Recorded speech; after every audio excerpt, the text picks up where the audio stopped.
y en la noche de hoy vamos a hablar del abordaje graduado del seno maxilar. Abordaje graduado que se realizan a nivel del seno frontal, en los cuales lo hacemos de forma gradual. Procedimientos mínimamente invasivos cuando necesitamos un control puntual de una patología que apenas está incipiente y abordajes mucho más agresivos cuando la patología así lo amerita. Para cualquier tipo de abordaje, pues obviamente desde el punto de vista quirúrgico tenemos que todas van a seguir indicaciones que son desde el punto de vista quirúrgico, indicaciones absolutas como son todas las rinosinusitis agudas en sus formas complicadas, la presencia de mucoceles, y ya nos hablaba Mariana la semana pasada de los criterios quirúrgicos para saber si un mucocel era o no quirúrgico, las rinosinusitis fúngico-alérgicas y también las formas invasivas, así como la presencia de neoplasias, ya sean benignas o malignas.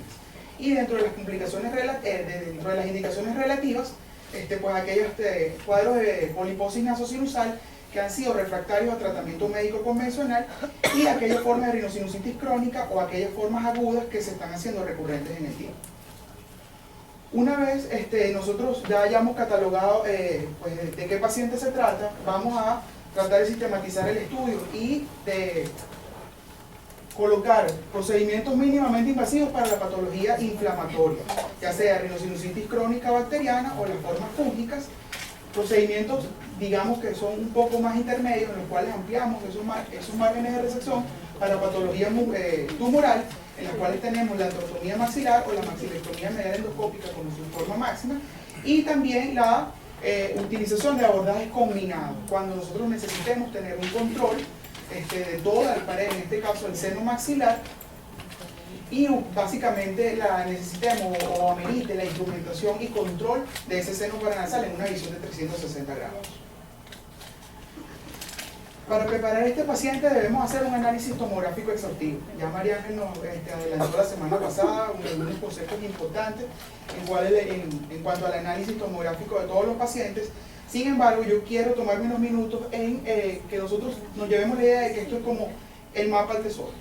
Nosotros no podemos llegar al acto quirúrgico planificando o encontrándonos por sorpresa hallazgos que están simplemente en la tomografía, ya que el estudio detallado pues, nos va a ahorrar tiempo y nos va a ahorrar complicaciones y obviamente nos va a permitir un abordaje mucho más limpio.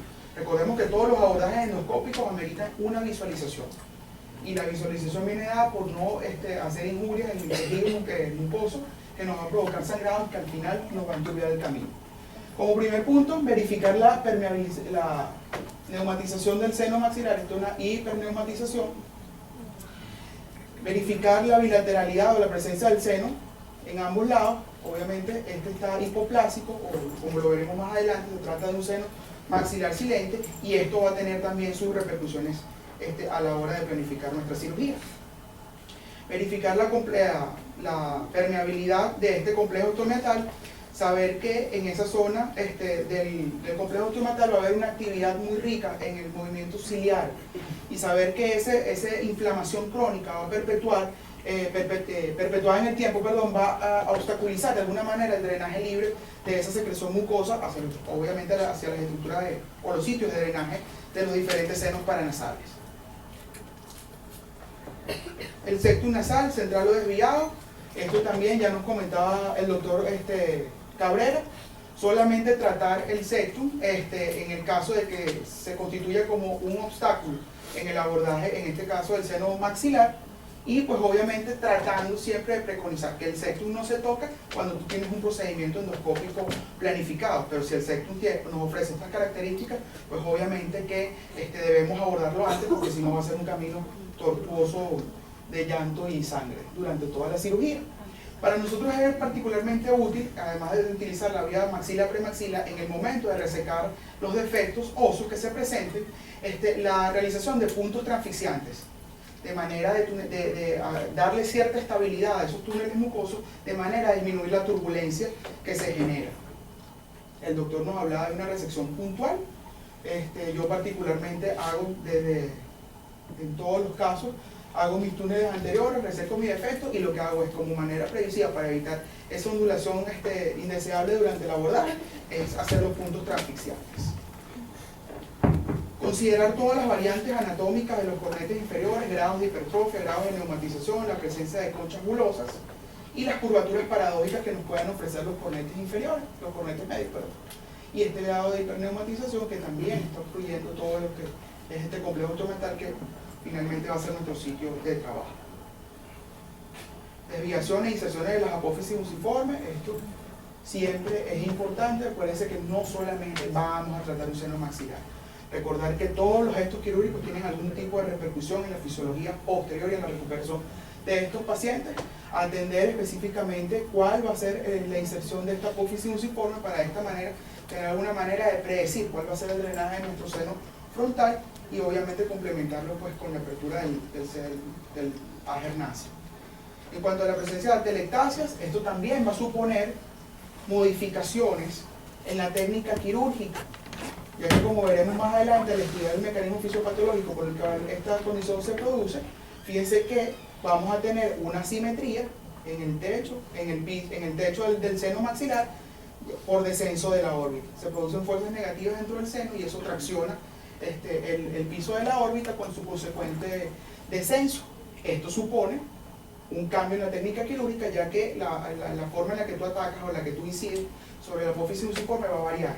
No va a ser a 90 grados, sino que tiene que ser más bien buscando la pared inferior, siguiendo el borde del cornete inferior para ir de manera segura y no entrar inadvertidamente sobre la órbita.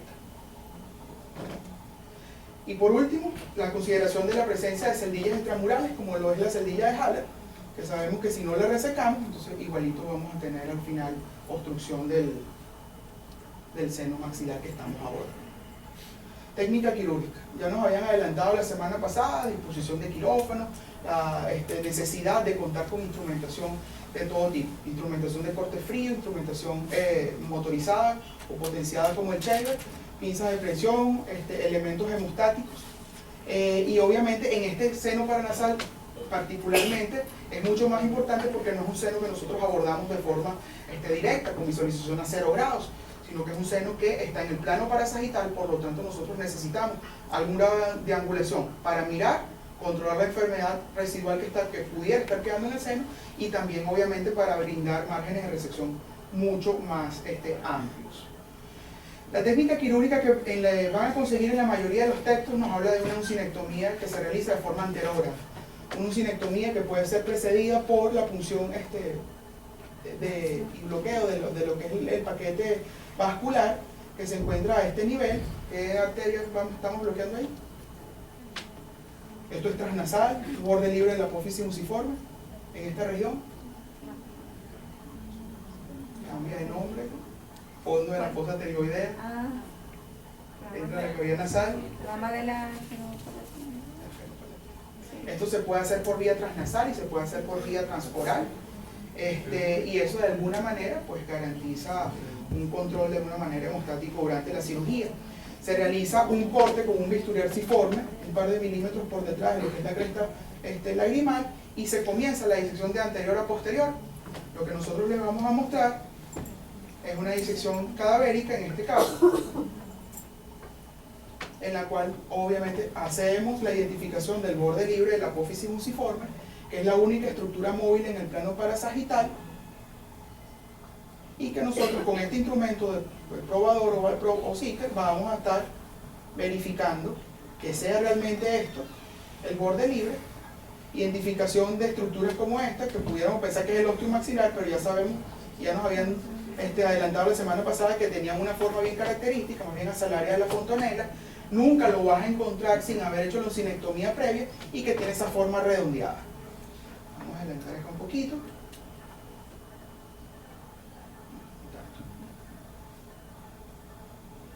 Una vez identificado ese borde libre y habiendo hecho esa maniobra de medialización, introducimos entonces nuestra pinza de corte retrógrado. En este caso es una de un diente un poco corto, que es la pinza de Toby, y con esta hacemos básicamente 3 cortes en sentido vertical hasta chocar con la cresta lagrimal. Una vez hecha esta maniobra vamos a encontrar entonces 2 flaps, un flap superior y un flap inferior. De rutina comenzamos disecando o tratando de desenterrar todo lo que es el flap inferior.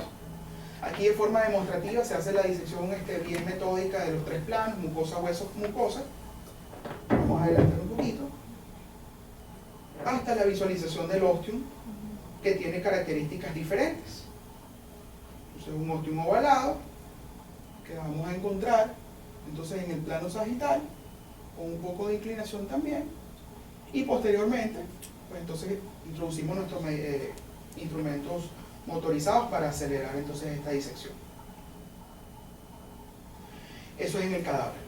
Sabemos que vamos a operar entonces pacientes enfermos, y el principio básico que quiero que se lleven es que para el abordaje del seno maxilar y de cualquiera de los otros senos, nosotros tenemos que tener referencias anatómicas claras. Entonces, una anatomía que ha sido distorsionada por el proceso patológico, pues obviamente no va a cambiar el panorama. Nosotros lo que tenemos es que buscar una guía y tratar de que eso se parezca lo más natural y normal posible para entonces poder hacer los abordajes. En este caso se trata de un papiloma invertido, pues obviamente con una expresión meatal total. Se hace un pasaje hacia el corredor nasal un poco más adelante, aquí lo veremos, no tiene expresión más allá del cornete medio, y comenzamos el debulking, el remodelado de toda esa lesión, para entonces una vez hecho ese debulking, ya entonces nosotros podamos identificar las estructuras del meato. Se hace hemostasia rigurosa, se exentera la lesión que se puede exenterar sin hacer mayor abordaje, tratando de descubrir la anatomía normal.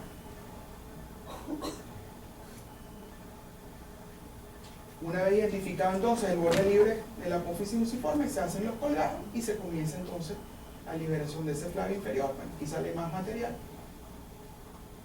En este caso la lesión se está dejando, se está operando solita. Quiere salir. Y se confeccionan entonces los flaps y comienza entonces la disección, primero en sentido inferior y luego superior, verificando luego con ópticas anguladas de que esté permeable las estructuras del receso frontal. En este punto pudiéramos estar, como es una anatomía distorsionada, pudiéramos pedir a nuestro ayudante que básicamente siempre mantenga control de lo que es la órbita. Se hacen movimientos de pulsión sobre la órbita y se ve la indignidad o no de la lámina papilar. Al final, identificación de todas las estructuras, y obviamente este marco de resección se va a ir ampliando a medida que la patología lo requiera. El doctor Iturriaga nos hablaba de que él prefería las ventanas pequeñas. Eso fue un concepto que fue cambiando en el tiempo. Antes se pensaban que megantrostomía resolvía muchos problemas. Con el tiempo se fueron reduciendo los tamaños, pero si la patología lo requiere, pues la antrostomía vendrá del tamaño que lo esté requiriendo. No podemos ser mezquinos en ese sentido. La usinectomía la nombramos como casos especiales porque hay ciertas variaciones en cuanto a la forma de abordar el seno. Básicamente, identificar el borde libre del luciforme, traccionarlo, cortarlo con la pinza retrógrada y entonces comenzar con el Sicker a hacer la disección o buscando ese marco óseo. Sabemos que el mecanismo por el cual esto se está produciendo es una obstrucción crónica del complejo osteomeatal que genera fuerzas de colapso, fuerzas negativas dentro del seno, lo cual va a provocar un colapso, un cierre concéntrico de todas sus paredes. Y en este caso, la pared que nos va a ofrecer mayor dificultad es la pared superior, el techo del seno o el piso de la órbita, que va a descender. Esto hace que el ángulo en el cual nosotros vayamos a atacar ese seno vaya a ser completamente diferente. Desde el punto de vista tomográfico, aquí vemos que esta órbita está a una diferente altura que esta. Si usted entra aquí con su valproa a 90 grados, mire lo que se va a encontrar. Se va a encontrar mucosa enferma, lo que se va a encontrar es la grasita orbital. Y no queremos verla. Imágenes excedidas gentilmente por el doctor Franco, un paciente que operamos recientemente, un seno maxilar silente del lado izquierdo. Fíjense cómo se produce un colapso de la que es la apófisis fusiforme, ya no es esa lamela que está en sentido parasagital saludándonos apenas entrando. Fíjense que la forma de incidir el seno es diferente. Fíjense que inmediatamente al lado del borde libre está el piso de la órbita. Y fíjense que no es la mega cavidad que nosotros estamos esperando encontrar, son cavidades pequeñas. ¿Okay? Este es el control, la vista final de la cirugía. Estos procedimientos de resección del seno maxilar pudiéramos decir que es una operación bastante automática, casi siempre sigue los mismos pasos y salvo alguna dificultad que encontremos desde el punto de vista técnico o alguna remodelado de las estructuras naturales por la patología, tiene ciertas variantes. y pudiéramos necesitar entonces la combinación de algunos abordajes para complementar esta parte endoscópica, pues obviamente la endoscopia no ofrece la solución a todo. En este caso les vamos a presentar un casito en el cual se utilizó un abordaje combinado. Hay un papiloma, también un papiloma invertido, se hace la leucinectomía, se reseca parte de la lesión vía transnasal endoscópica, implementamos la megaandrostomía, control endonasal, control hemostático, y ya vemos como por un puerto que está introducido, o sea, una punción transcanina, estamos entonces trabajando dentro del seno. Estamos viendo dentro de la nariz y estamos trabajando por un portal que se inserta en el seno. Y como último abordaje, vamos a considerar el abordaje de Denker, que es también una variante de lo que es la maxilectomía media endoscópica, en la cual obviamente los márgenes de resección van a ser mucho mayores. Básicamente se extiende toda la pared lateral nasal, por lo menos un límite anterior, algunos más agresivos. La técnica original describe la resección de la vía lagrimal, cornete medio y cornete inferior, en sentido, límite inferior va a ser el piso de la fosa nasal, límite posterior va a ser 5 milímetros por delante del orificio de la trompa de Eustaquio, y límite superior va a ser la fovea etmoidal. Se dice que con este abordaje pues se logra un control bien importante de todas las paredes del seno maxilar, obteniendo una residuo por debajo del 10% para el manejo de papiloma invertido. O sea que es una variante y es una técnica que tenemos que tener también en el arsenal, puesto que, como decían anteriormente, uno pudiera tender a quedarse corto y a conformarse con, bueno, saqué una pieza de un bloque, no sé qué, pero no verificas la existencia de patología en algunas otras paredes del seno, y eso pues obviamente va a ser problemático para el paciente y obviamente va a ser una recidiva y candidato a una cirugía de revisión. Esto es en el vivo, una maxilectomía medial endoscópica. Fíjense cómo estamos resecando acá el cornete inferior, control hemostático aquí, disección de toda la mucosa dentro del maxilar. Estamos haciendo el despegamiento de toda esa mucosa enferma, control hemostático, y miren esta mega ventana con el cornete abajo completamente incidido. Obviamente el Denker es mucho más agresivo. El Denker en pasos, entonces infiltración de todo lo que es la pared lateral nasal, cornete inferior, una incisión a través de la transnasal, de la apertura piriforme, realización de un túnel superióstico. Una vez visualizada la pared anterior del seno maxilar, pues se hace la osteotomía, turbinectomía total inferior, la resección del tumor no se ve también, y aquí adentro el drilado de todas esas paredes. Ya obviamente nosotros hemos introducido ópticas que nos permitan un control 360 de la cavidad, y comenzamos a drilar los sitios de implantación del papiloma invertido para prevenir el residuo, y esto es lo que nos queda al final.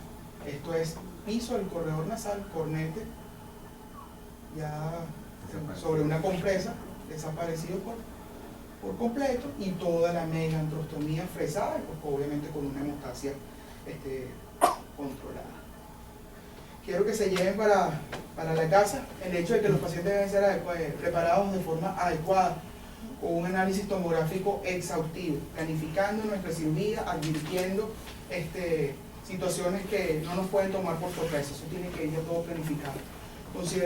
Considerando dificultades intraoperatorias por variantes anatómicas o por modificaciones de la arquitectura o la anatomía regional, obviamente ir con el instrumental adecuado, realizando, obteniendo en la mente la realización de procedimientos mínimamente invasivos cuando la patología así lo requiere, y mínimamente invasivos y máximamente agresivos también cuando ella lo requiere, y obviamente pues siempre preconizar el trabajo en equipo, disecciones cuando puedan y donde puedan, y con entrenamiento permanente.